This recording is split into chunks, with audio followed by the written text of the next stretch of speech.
Well, hello and welcome to the business of cake making. She's Bronya. And she's Sammy.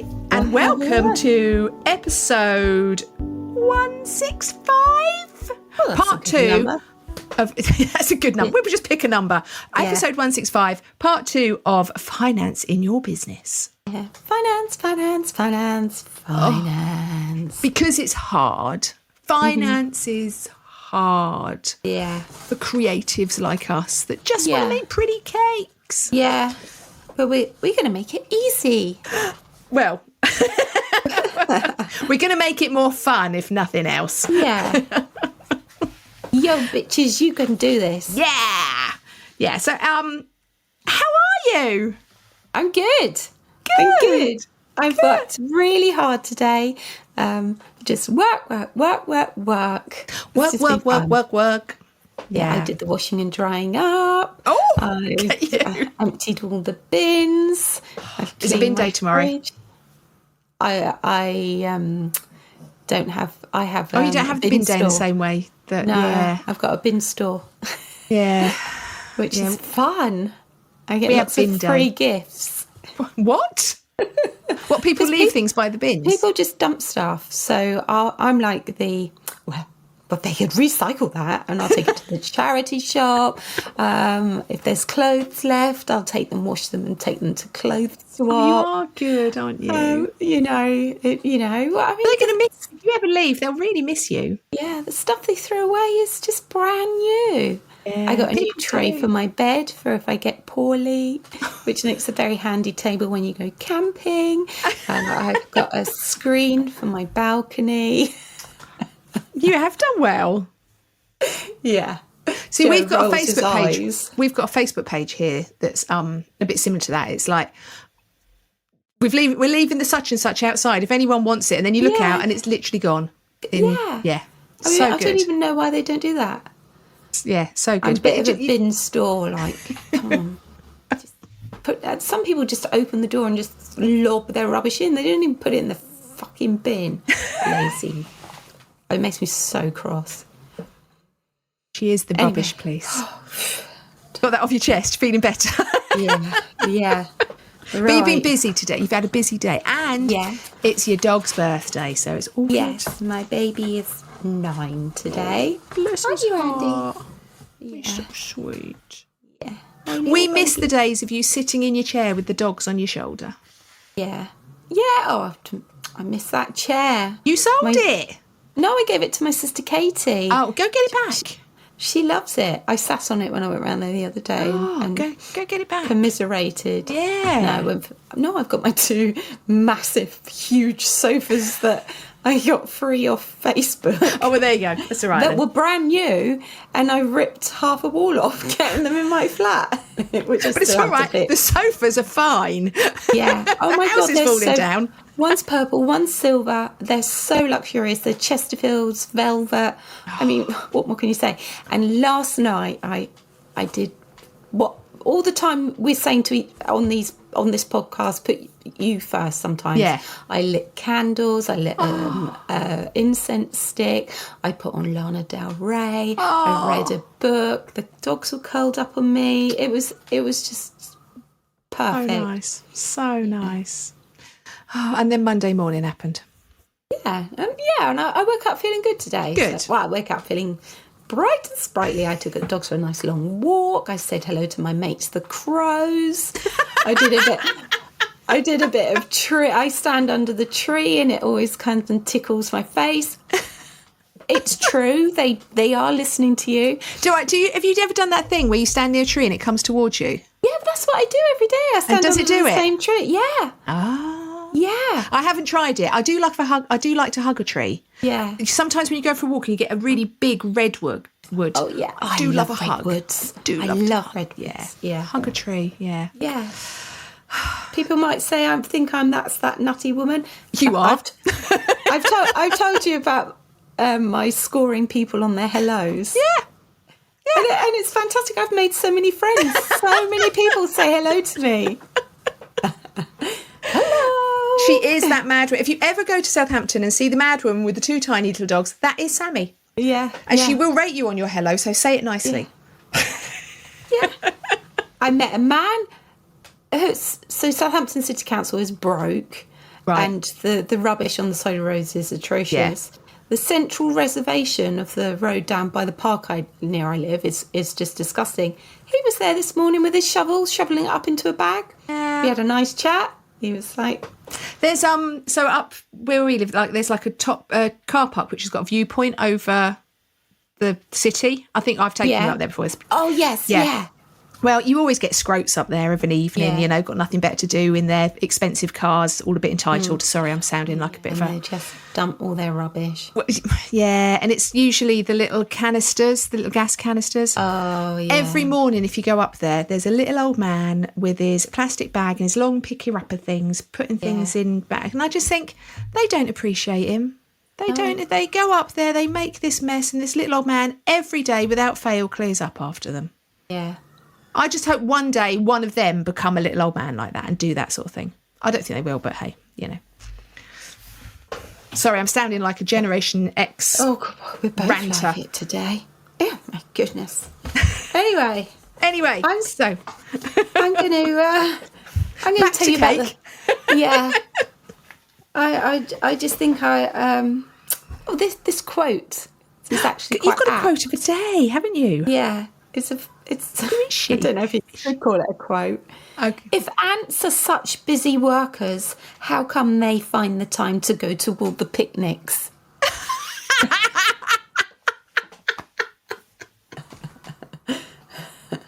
That's great.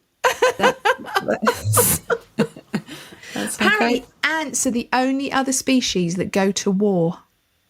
Really? Yeah, they're the only other species, other than humans, they're the only other species that actually go to war with other colonies of ants. Wow. They're more like us than you'd like to think. Wow. Yeah. I do find ants a little bit scary sometimes. They are sweet on their own.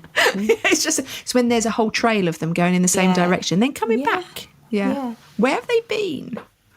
And let me just tell you about the book I read last night as well. Mm-hmm. It's called More Confessions of a 40-something Fuck-Up by Alexandra Potter. It was funny, a bit deep and heartwarming. And I'd really recommend it because a lot of the stuff she was saying, like it includes things about Facebook, about friends, relationships, all the things that 40-year-olds go through. Yeah. They're 50, Even though I'm 50. We can pretend Young we're at 40. Yeah. Okay. Should we get this? Should we get this going? Right. So Yeah. obviously we are going to talk. This is part 2 of Financing Your Cake Business. If you want to hear the end of it, because we have a Patreon podcast as well. So at the end, we will say goodbye to all our lovely listeners. But if you're on Patreon, oh, for heaven's sake, Christ. Come Can't on. talk. If you're on Patreon, you get to hear hear extra chat from us, and you get to hear the product of the week and our top tip, and that is a mere £5 per month if you go to patreon.com/the business of cake making podcast, Yeah. and you'll get more of us if you want more of us. course Promise you we do. won't be talking about ants. Maybe bees or something. I don't know. Yeah. We'll diversify. Anyway, so so this is part 2. Part 1, which was a couple of weeks ago, we were talking about why looking after your finances is important. Not just the fact that obviously the tax man's going to need to know, but also it's good for you to do it on a regular basis, to keep on top of it, to know what you're doing. If you have finance goals, to know that you're hitting those goals, knowing what your costs are. Having all this information is so important if you are going to know what's going on with your finances in your business. Because quite frankly, if you don't know what's going on with your finances and you're sleeping with your head in the dark, then you're only going to come unstuck, because you will get to a point that you won't have any money because you don't know how much you've got, if that makes sense.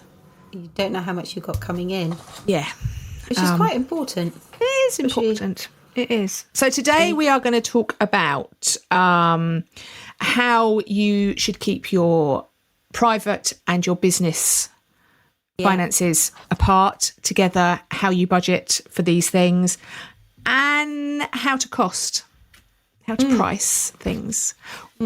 As best we can, talk about how to price things. Okay, yeah. Because we've not been great at it over the years, let's face it. No, we're much better than we are much better. And I have to say, so something has happened in my Facebook group today, which is quite interesting, that I put an advert up for my Start Your Own Cake Shed course. And so my Facebook group's got about 750 people in now. And the first comment I got was, how much? That's the whole point of this course. That's the whole point of this Facebook group. It's free. Why would we pay you for a course? So I've kind of politely pointed out that, yeah, it is free and it's me that set it up and it's me that manages it for free. You don't have to buy this course, but someone might. And then there was a comment later on, and I thought this was really interesting. Someone commented that that's the difference between someone with a hobby mindset and someone with a business mindset. So someone with a business mindset is ready to invest in themselves, is ready to know what their finances are doing, is ready to not expect everything for free because they don't want to be giving their stuff away for free. So I thought that was quite interesting because a hobby is very different from a business. Yeah, definitely. So yeah, I thought that's a really good comment. Yeah. And I think so. Starting off today, we are going to talk about separating your business finance from your personal finance. And I think that's the first thing to do to get yourself into a business mindset and away from the hobby. The way from it's just a little bit of extra money coming in and sitting in your bank account that you can go and spend on nice things. This is a business and have a business bank account to show it. I've got a business account for Daisy Cake Hampshire. Yeah, I have. And for Waffly Good Events. So have you got two separate business accounts? Yeah. Excellent. That's good. Yeah. It will make life, because there's different things, different insurances. Yeah. And things like that. Yeah. And it's just if you have things coming into a personal bank account and then say you're doing the shopping and just buying petrol, you don't know what's going in and what's going out. No. Not everyone can get a business bank account. I do understand that. So not everyone can get what they call a business bank account, but have a separate bank account, whether you set up a separate personal bank account or a separate business bank account. Yeah, make sure you have one. It's so much easier now because it's all online. It's so much easier to set up. I mean, you don't have to, I remember setting up so when we had the shop, I had to go into Santander to set up a business account. I sat there for 3 hours. Yeah. And then I had to go home and talk to someone on the phone as well. I was like, just for setting up an account. Yeah. Yeah. Taking 2 forms of ID. Oh, yeah. And something else. Yeah. And then explain. And I think I had to have a projected business. Yeah, I had to do all that. Yeah. So, but it is easier now. So I'm with Starling. You're with Monzo, aren't you? Monzo, sorry. Yeah. Yeah. And I think they're brilliant. Yeah. And they do things like I can link it to Xero, which is what I've actually upgraded and started paying so that it would link with Xero. So that, which is my accounting software. Yeah. So that it can see what's coming in and going out and everything, and does it all for me. Because when we had QuickBooks, it used to link, and then Jules would go through and I can't remember, reconcile, and he would say, "Oh, we've got this one." So every sort of like Friday afternoon or Monday morning, this is how a relationship should work. So what did you spend that on? I've got to put it under the right category. Yeah. That's how I spent my Friday afternoons. Yeah. But it is good because it comes straight in and you just put it in the right place, don't you? Yeah. And off it goes. Yeah. The other thing that mine does, so I've got a Starling. So my personal bank account, I've banked with Lloyds since I was about 14 years old. So I've got a Lloyds bank account. My Starling bank account shows up on my Lloyds app. Oh, yes. So it can show you how, and you can link all your credit cards. Yeah. Everything. You can put the whole lot, and it'll show you. It's unbelievable. Yeah, and then all the banking apps now, they show all of them. And I also have a pension. So I had a workplace pension, and it was a Scottish Widows workplace pension. And I recently found it because, you know, our pensions disappear. And so I recently found it, took the effort to go and find it. And then next minute, that's on my banking app as well. Wow. I was like, wow, I know how much my pension's worth as well. Yeah. Yeah. But yes, separate them all out because it just makes it. And also then you know that when you pay insurance, it's your business paying it, not your personal. And when you go out clubbing and you have a few drinks and you rock up at the thing, I'll get this round. I've got money in my account. And then the next day you wake up. I'm not saying this has happened to me. It's happened to my friends. And you wake up in the morning with your hangover and you're like, what the hell? So yeah, it stops things like that happening. Yes. So I don't know how you manage yours, but so the way I manage mine, if I get a payment in my business, I separate them out into pots. So I put I put 60% into my wages pot. I put 15 to 20% into my profit pot, and then 15% into my profit, and then I put 5% into another pot for tax, and then 20% remains in my main bank account to pay things. Yeah. And my wages pot sits there, and then I draw a wage from it. I don't take out of that. Do you see what I mean? Yeah. So I draw a wage from that pot that then goes into my Lloyds Bank, which is where I have my personal finances. So that's how I sort mine out. Do you have pots? I've got pots, but at the moment they tend to be quite often empty because I've started a new business and I've been buying lots of stuff. So my budget is quite low at the moment, but I do have that. I have all the pots. They're all named. Yeah. With what they are, and then I go through and I top them all up. It's just nice. I don't do percentages though, because I can do percentages, but my mathematical mind isn't. See, Starling sorts the percentage out for you. Oh, does it? So when you get money in, when you get a payment in on Starling, if you click on it, it will say split payment. And you can click on that button and you can either decide to do it in pounds, or you can click the button that says percentage and you put 60%, 20%, and it sorts it all out for you. Monzo does do that, but because I just haven't investigated that, I just transfer. To be honest, the whole split payment thing, because I used to split the payments myself anyway, but the whole split payment thing is new on Starling. The fact that you can click a button and it will do it automatically. Yeah. And then does it do it when the payment comes in, or does it do it? You have to click on it. Yeah, you have to click on it. So that's what I do on a Monday. When I go through my bank account on a Monday, I look at all the payments that have come in and I split them all. I go through and split them all individually, so they all go into the relevant pots, because it just keeps everything. But that's why I do it in percentage, because I don't do it. My bank account does it for me. Because otherwise, I'm not getting a calculator out. I'm sorry. No. No. But make sure you are setting money aside to pay yourself. Yeah. Because this will motivate you. Yeah. And it'll help you budget personally. Yeah. And it's a true reflection of business profitability. It is. Because the thing is, I've had many conversations with people that have said, so they say they've charged £80 for a cake and their costs are £30. And they've gone, well, the rest is profit. And it's like, no, the rest isn't profit.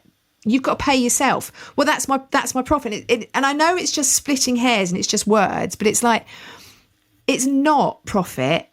Your wages come out and then that's profit. Then that's what your business is making, because you have got to think. So you've got to think that if you were working for, say, Sainsbury's, when Sainsbury's do their balance sheets or whatever, their staff is a cost. Well, you in your business is that member of staff and you are that cost. Yeah. So put that in. Yeah. So should include an emergency fund Yeah. in your pot, Yeah. because if your mixer breaks, your car breaks down, Yeah. you need your car for your business. So you should aim for 3 to 6 months of expenses. Yes. To be sat there. Yeah. I think is that, and that will happen differently at different times of year, though, as well, won't Yeah. it? So in busy, at busy times of the year. Yeah, because I have a pot called Quiet Times, Oh, okay. Yeah. so that I can dip into that. Yeah. So there is. That's why you do the pots, is that because if you just draw wages straight out of your main money in a busy time, and you're making, say, 4 or 5 wedding cakes a month or whatever, you're going to go, oh, I've got all this money, this is great, let's go on holiday. And then you get to Christmas and you've got no money and you've got nothing to pull it from. So if you put it in a pot and then pay yourself an actual wage, or if you've got a pot, like put a pot for tax, because when you do your tax return, if you've got to pay something, you don't suddenly want to have to find that money.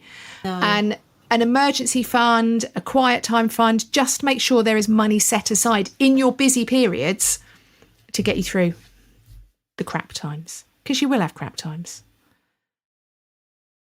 You look like you're thinking. I'm looking at my sheet and it's like, oh God, this is so hard. It's that white noise going on, isn't it? Yeah. So yeah. Profit first. That is taking your profit out before you start taking everything else out. Yeah. Always take a profit out of your business. Make it percentage, because if your business can run on 10% less, if you take that out at the start, if you take your profit out at the start, there's a whole book on Profit First. I recommend you go and read it if this is the thing for you. But if you say you get £100 in, if you take out 10% and you put that 10% aside for your profit, you've got £90. And that £90, you budget with that £90, and that 10%'s always gone. It's always gone into a profit pot, and you learn to live your life on the 90% that's left. Yeah. And that's why it's Profit First, because the first thing to take out is your profit.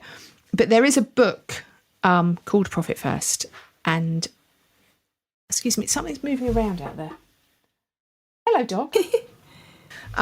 So yeah, I do reckon if that's the sort of thing that you struggle with, taking your profit out and understanding how to make a profit, then I recommend reading. And there's also plenty of podcasts about Profit First as well. Yeah, there are lots of podcasts out there. Yeah. About financial matters and stuff like that. Yeah, yeah. That are as good as this one. Probably more. I'm not shutting you. I'm looking for a pen. Okay. Because I've moved my pot. Here we go. Hi. Where am I? Oh, it's my hand. I'm pleased that was your hand. Yeah. Right. Okay. Because I want to write that down. Book. Profit First. Because I could get that on Audible. Yeah, it's very good. There was. Do you remember when? Sorry, I'm going to open the window. This is all movement around now. I'm not going to open the window. Do you remember the business proposal that used to be? Yeah, out? yeah. They did a whole episode of Profit First. Yeah. So I don't know whether it's still up on Spotify. If you find the business proposal, they did a whole episode about Profit First, and it explained it much better than I did. Let's have a look. Because Rachel Emma Waring was really into Profit First. Yeah. Profit First. Let's see what comes up. Oh, I've put it on. My phone's going to probably start dinging now. Oh, because you put it on. You put it on airplane. Do not disturb, because I was very professional. There's loads. Yeah. There's the audiobook, the Profit First podcast. Wow. Okay. And what it does is it makes you think differently for your business. It makes you think that your business needs to make a profit, not just pay costs. You know, it will shift your mindset if you start thinking, right, I need to take the profit out before anything else. I can't find the business proposal on there, but there is so much. Yeah. There's so many coming up. Yeah. So I highly recommend that. But also it means that when you put in profit away, you've always got that chance to, like we were saying about a hobby mindset and a business mindset. You've got that chance. You've got money put aside, built up to reinvest. And if you only put £10 away each time, that soon builds up. Yeah. I put 10%. Actually, I put 15%. I put 15%. And it builds up so quickly. So 15p in every pound I put away. And, it will pay for things like if I wanted to do a course or if I wanted to buy a new piece of equipment, it's there. Or it's a sat new there. oven, which you did recently. Yes, didn't you? I bought my oven. So it's sat there waiting for you to use it. And then you don't necessarily need to add it to you. I mean, you could give yourself a bonus at Christmas or something if you wanted to. You could add that onto like a Christmas bonus and that could be part of it. But it's always there in case a crisis happens, in case you want to reinvest, in case you see a course that you really want to do. You've got the money there to invest in your business, and then that's tax deductible anyway. Yeah. Because it's all part of your business. Yeah. Sorted. Yeah, sorted, mate, innit? But I think investment is important in a business. You should have the ability to be able to invest. Yeah. Otherwise, you're never going to grow and you're never going to better yourself. No. You're never going to learn and earn more money. Yeah, which is the name of the game. Yep. So cash flow. Talk about cash flow. Okay, so you should understand the difference between profit and cash in the bank. Yeah. We just kind of touched on, didn't we? Yeah. This one's quite important, how to handle deposits, payment terms and managing supplier invoices. Yeah, making sure the cash is coming through the door. Yeah. It's very important to take a deposit. Yeah. So with wedding cake, I've noticed recently that other cake makers do it differently than me. Okay. So I've been wondering, should I change what I do? Because I just take I'll go give me a £40 deposit. Right. Or I ask for £100 for a wedding cake. Right. But I've noticed some of the other cake makers are taking half Okay. up Yeah. front. I think so. The way I started doing it, which obviously I don't make wedding cakes or anything now, but the way I started doing it, if it depends on how far in advance it was, I would take like a small percentage. But then I would always, with wedding cakes, I would say, right, I need half 6 months in advance and then the remainder like a month in advance. So I would set times on them. Yeah. And then birthday cakes, I would say I needed, because birthday cakes were always ordered much closer to the date. Yeah. So I would always say, if it's 6 weeks, if it's less than 6 weeks to your date, I want full payment. I want the whole lot. If not, I would do the same as a wedding cake. I would take like a deposit and then half and then but the only problem with that is then if you get in a situation where you've taken that deposit and then they cancel and you have to give a portion of it back. I'm really sorry if you can hear all those. I can. What is that? I have no idea. That sounded like a swarm of bees that stopped very quickly. Yeah. I think someone's on a little motorbike. I'm not sure. What were we saying? I completely lost my thread. If you have to give a deposit back. I always say my deposits are non-refundable. But I think there's a legal reason why you can't say it's 100. It's all. There's something that you can't legally keep all of a deposit. I can't remember what it is. That you have to be able to prove that you've spent the money that they've given you. If you can't prove that you haven't spent the money doing something, you have to give some of it back. Because that's what happened a lot. That's what happened a lot in COVID. That a lot of people went, well, no, my deposit's non-refundable, and it's like, yeah, but you haven't. If you can prove that you've done 10 hours work on it and that's worth this amount of money, then the rest has got to go back. So I think that's the only problem, is if you suddenly spent all this deposit, then I'm not quite sure on that then. do you know what, we've tried to get legal people on before. We need to do that. Yeah. Yeah.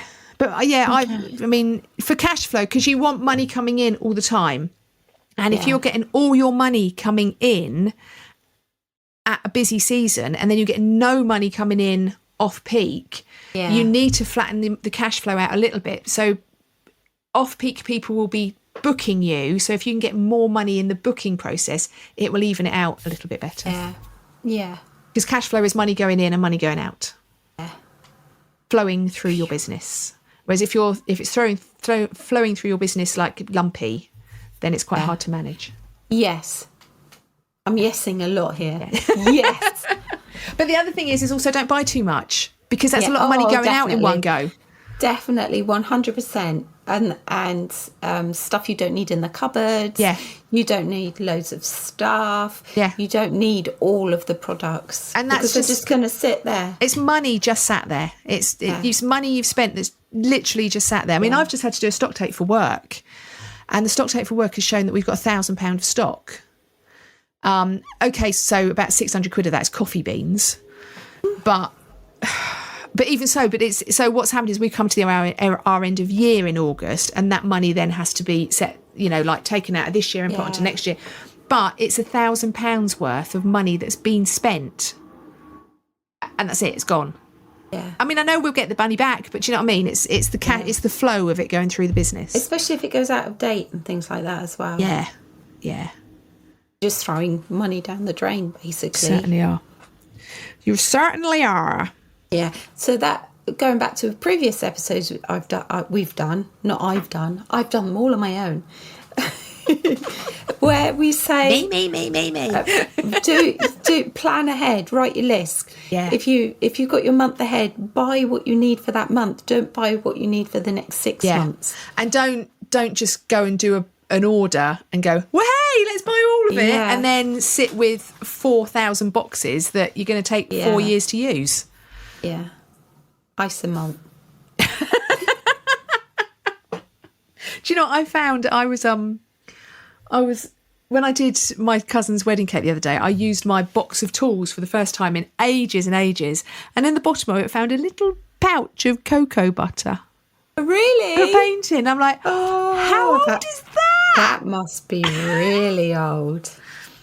I mean, I don't know if it goes off. It went in the bin because I don't think I'm ever going to use it. No. But yeah. Right. So that is making sure you're using your money wisely for your business and your personal stuff. Yeah. Right, costing cakes. Okay. This one's quite... I quite enjoy this one, really. Oh, over to you then, mate. I'm saying this now, but when I go quiet, it's over to you. No, this is all yours. So you get a customer phone up and they go, hello, I've got my diamond wedding anniversary coming up and I want a cake for 30 people and I want a flower on it and I want a diamond. And you're in a rush, you've got cake in the oven, don't just go, well, bitch, well done on being married that long, but I'm going to about 100 quid. So you're going to be out. Yeah, your cake, you are. That's not going to be right. So no matter how much experience you've got, you're going to be out. Yeah. So, if you're pushed for time, say, I'm really sorry, I've got really sticky hands. I'm going to have to work something out. Can I take your details and I'll call you back once I've finished baking? Or you have your folder or your spreadsheet, which I've got on my laptop, which is what I tend to refer to. I have got it actually printed out in my recipe folder, but I just tend to go to my laptop. Yeah. And I'll sit down and I'll work it out in front of me. You work out bit by bit by bit by bit, don't you? Yeah, I'll go. So, say a 6-inch cake, it costs this much. Here it comes again. I want to... it's like an alien out there or something. So I've got my set price for my cake. Yeah. And then I'll go, right, they want 4 flowers on it, a person, a man riding a bicycle, an owl, a pussycat, and I'll individually work out how long it's going to take me to do that, and then I'll add it all up and tell them how much I So think it how is. have you worked out those costs? So with the costs that are on my sheet already... So say like the size of a cake. If I said I want a bog standard buttercream covered 8-inch cake, how did you get to that cost? That price?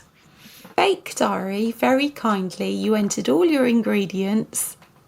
Yeah. You entered your boards, your boxes, your electricity, your insurance, everything like that would be on there, and it made those prices for me. Yeah. And then did you put in an hourly rate of your labour? Yes. Yeah. Of how much it would cost to do that. Yeah. And that's how and that's what each cake is priced at. Yeah. And then for the additional things for the decoration, I'll price that separately. Yeah. Yeah. And do that. I do have a sheet that says like a rough guess, not a guesstimate, but an estimate of how long it'll take if I made a bear cake or a ball cake. Yeah. So if I can refer to that. Yeah. As well. And for cupcakes as well. I do for cupcakes as well, for a standard, for one with a topper, one with a topper and a little decoration on it. So they're all listed as well. But they're ones that because I mean I had I used to have like an online selection, and so I would have like a 6-inch strip cake, an 8-inch strip cake, and I think because I used to make them so often, I would know exactly how long they took and exactly how much I could charge. But I had to price them up to start with. So I would have done the same. I would have worked out all my ingredients, all my costs, and then to make sure that I know exactly what that was costed at. And then I would add an hourly rate. So how many hours is it going to take me to make this? And you have to be really honest with yourself in that as well. Don't go, it's going to be about an hour. Yeah. Be really honest. Really honest. But the other thing that I used to add into my hourly rate, so I would say, right, I want to say, for example, I want to work for £15 an hour, right? So that would be my £15 an hour. But if you said that cake's going to take you 5 hours, it didn't then go into consider things like all the time you spent on your admin, on your marketing, all the other things that you do in your business that is your time. So then I tried to work out roughly how many hours a week I did all the extra admin-y bits, and gave that my hourly rate, and then divided it. So I then probably would have added on, say, I don't know, another £4 an hour. So my hourly rate would have gone from £15 to £19 an hour, because I'd included all the other time in my business that I wasn't being directly paid for. Yeah. And also another thing I will consider is bank holidays. Yeah. As well. Yeah. I've just had someone ask for a wedding cake for the 29th of December 2027. Oh, for heaven's sake. Yeah. Right. So that's buggeration factor, isn't it? That's your time with your family.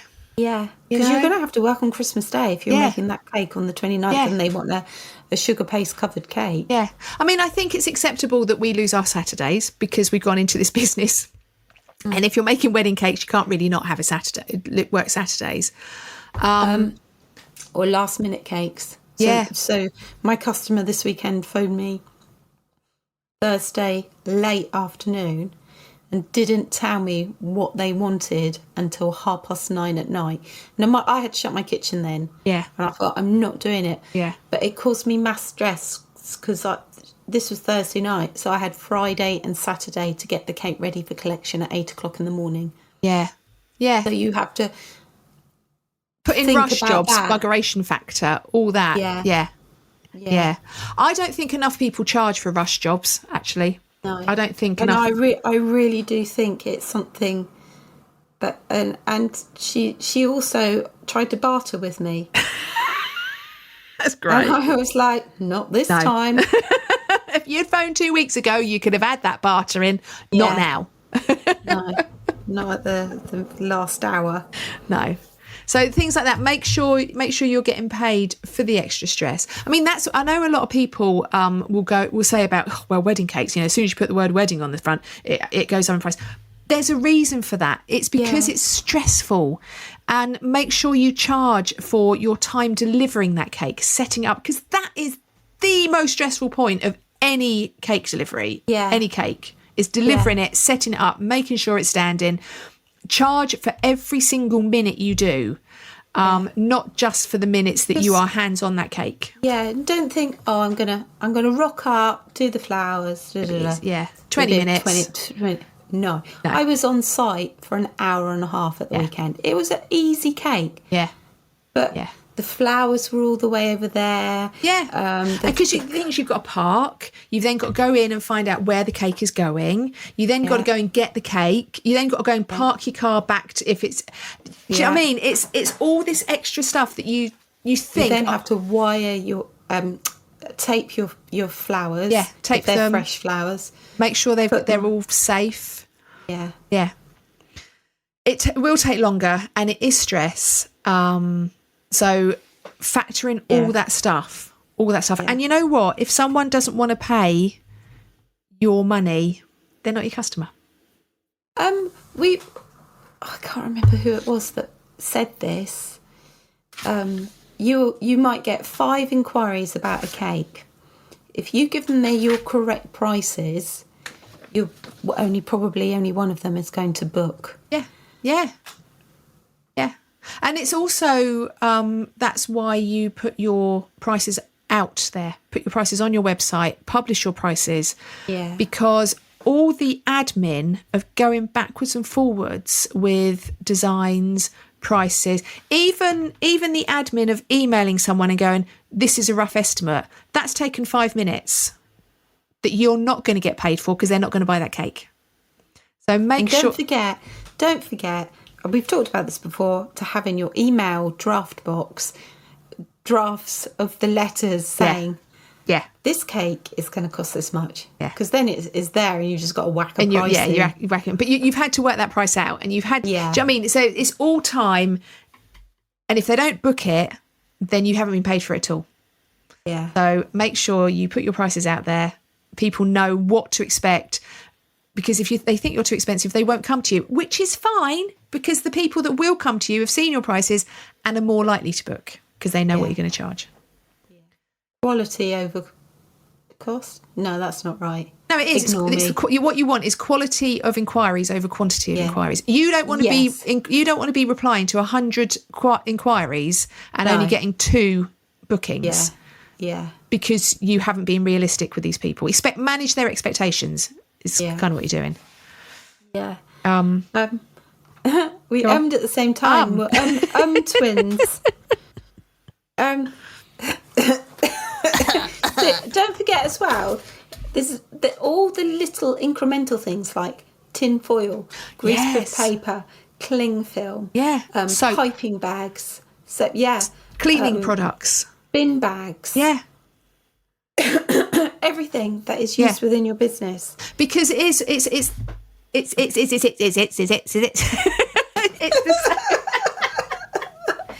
the same as they're all the things, like I was saying, like all the admin time you don't, because you only charge for the hands-on time on the cake. That's all the admin time.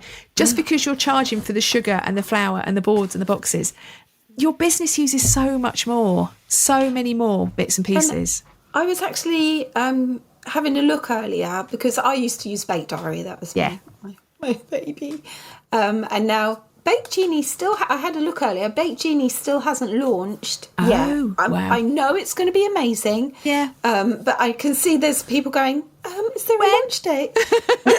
And I don't think it's going to be long. We're desperate. And Bake That Batter, I think, is now up and running and it's full steam ahead. So Bake That Batter, you can enter all your cake ingredients. But I know that there are other costing apps out there. So if you're thinking, oh my God, how am I going to put all of these things into something? Yeah. Have a good look at all the apps, the search engine Because you optimization. don't have to have knowledge of using a spreadsheet. You because I don't. Yeah. I don't. Yeah. At all. I can't do spreadsheets. I used to use Cake Boss, and you could put into that. You would put in you'd put in a recipe. So that would be all your ingredients. So you put all your ingredients in, you put in the recipe, and that would cost it.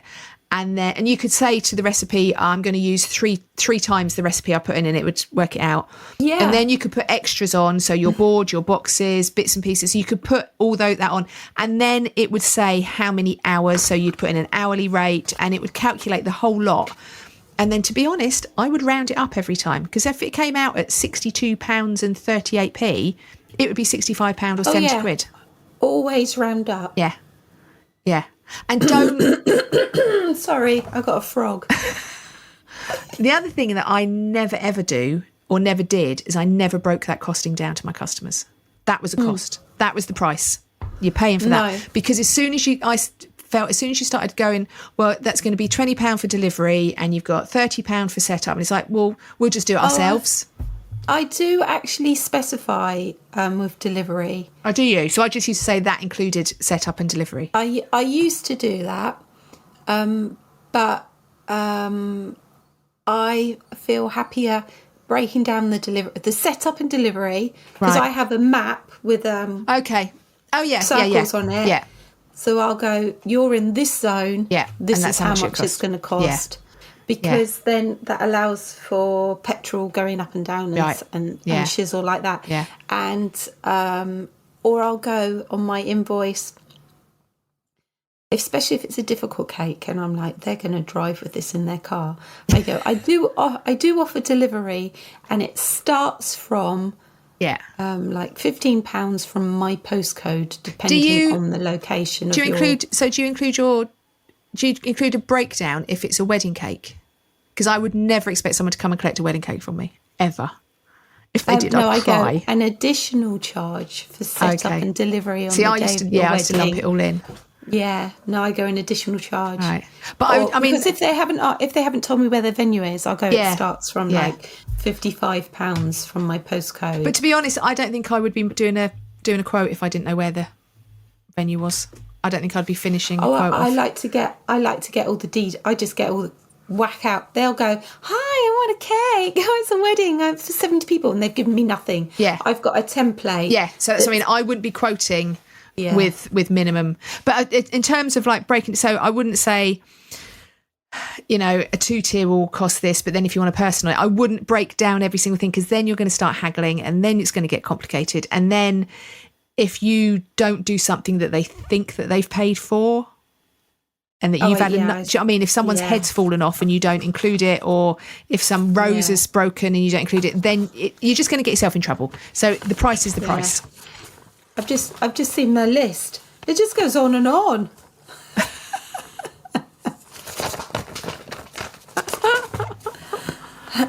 It's all right. We've talked about this. Talked about loads. Yeah. So you were talking about accounting softwares, Xero, QuickBooks. I use Cake Boss. You used Bake Diary, but you don't anymore. But things like that you don't need. Bake that batter. Yeah. I think it's a really good app. It's very similar to Bake Diary. It's got all the same things and that. But you don't need to be proficient in spreadsheets. No. Well, none of us is needing that sort of crap in their lives. And there are actually other pricing calculators out there, but I don't know if they include other things. Like, I don't know if they're like, it's the cake and nothing. So there are. I did start having a look, but I ran out of time. Yeah. So there are calculators. But if it is it's the cake, I think, add a bit on for all the extra bits and pieces, like your extra time, all the extra bits you use in your business. Yeah. And I chart. Go on. Sorry? Go on. I hope we're not waffling. We are, but that's what we do. So have we talked about overhead costs? Yeah, we did all that earlier. We did all that. Yeah. Oh, that's all right then. That was your overheads were your fixed costs. Mm-hmm. Yeah, we did all that. Don't you worry. That's done. Okay. I can tell you're reading through our notes going, I don't know what we've talked about. Yeah. It's all right. Do you know what? We've come to the end. Have we? Yeah, I think we've come to the end. We talked about that already. Yeah.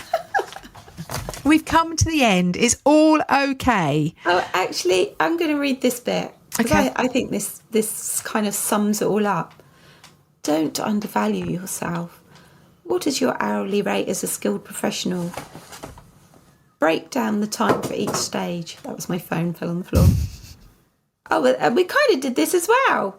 Consultation, design, shopping for ingredients. Yeah, include going shopping. Yeah. Baking, decorating, packaging, cleaning, delivery and setup. Yeah. We've kind of covered that. Yeah. And if you're doing consultations, please charge for them. Yeah. And if you charge for them, but I know, because I used to do it, I used to go, right, so I will charge you for your consultation, but then if you book the cake, it will be included. Put that back in. Put it back into the price. Don't do this for free. This is your time, your ingredients, your energy. Just, yeah. But I would, I think like we said in the last episode, do it as you go along. Don't leave it all to the last minute. No. Make sure you track all the time. You track your expenses. You track your costs.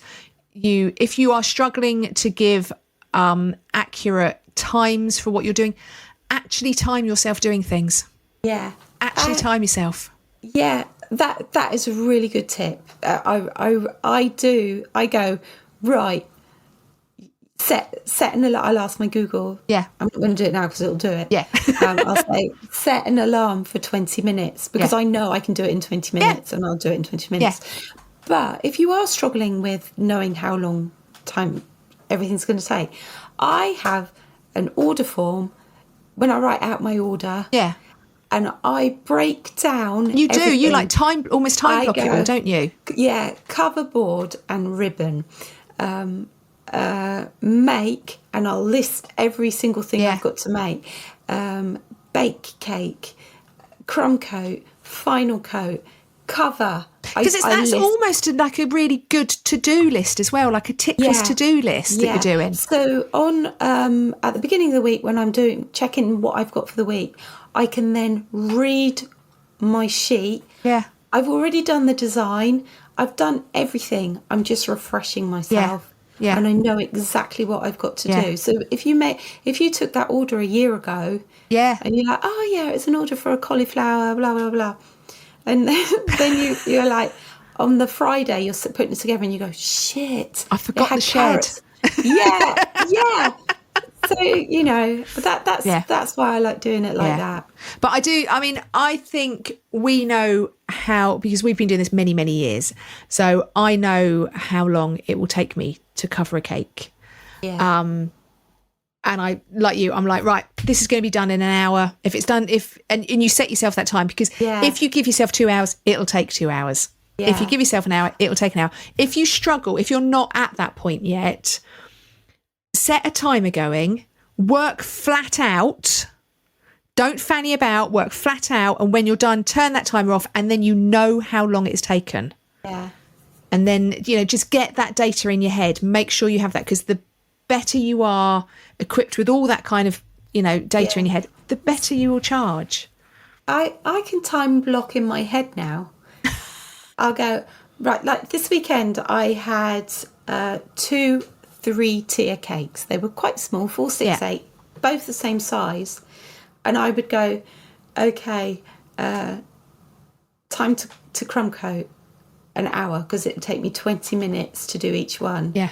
Time to cover, 20 minutes for each one. So that's 2 hours for that cake. Yeah. So I've got 2 cake, so 2 3-tiers. So that's... Yeah. But that's because you've been doing this for so long. Yeah. I have to say, when I did it took me a lot bloody longer because of the rubbish sugar paste I used. Listen to last week's episode on the Patreon. So when I did my cousin's cake recently, I had to cover them in fondant, and I haven't covered a cake in fondant for many, many, many, many moons. And It took me a lot quicker than I'd allowed myself. I'd allowed myself a couple of hours. It was 2 tiers. Seriously. What was I thinking? I was using the sugar paste as well. I was using good sugar paste. 2 tiers. I was done in an hour. Less than that, including cleaning up and washing up and everything.